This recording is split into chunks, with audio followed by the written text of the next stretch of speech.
গাজীপুরে মাদ্রাসা ছাত্রীকে অপহরণের পর লাগাতার 3 দিন ধর্ষণ করেন হিন্দু যুবক।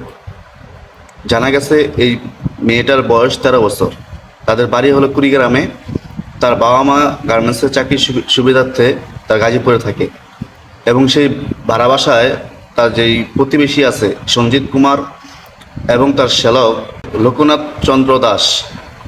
এই লোকনাথ চন্দ্র দাসের সহযোগিতায় জয়কুমার দাস তাদের বাসাতে নিয়ে যায় এবং সেখানে এই ছাত্রীকে 13 বছরের এই ছাত্রীকে লাগাতার 3 দিন তারা ধর্ষণ করে এবং তখন এই কথাটা জানাজানি হয় নাই, কারণ তারা তাদের পরিবারকে হুমকি টুমকি দিচ্ছে। এই ছাত্রী কান্নাজড়িত কণ্ঠে সামাজিক যোগাযোগ মাধ্যমে এই ভিডিওটা ভাইরাল হয়েছে। তখন থেকে তারা একটা মামলা করেন এবং মামলার পর জয়কুমার দাস এবং লোকনাথ চন্দ্র দাস এই দুজনকে গ্রেফতার করে। তবে অন্যান্য আসামিরা এখনও পলাতক। দেখেন, বাংলাদেশ এমন একটা দেশ যেখানে হিন্দু মুসলমান মেয়েকে অপহরণ করে তারপর 3 দিন ধরে তার ধর্ষণ করছে। আমরা দাবি করি যাতে অন্যান্য যে পলাতক যারা আছে তাদেরকে যাতে অতি দ্রুত গ্রেফতার করা হয় এবং তাদেরকে কঠিন শাস্তির আওতায় আনা হয়।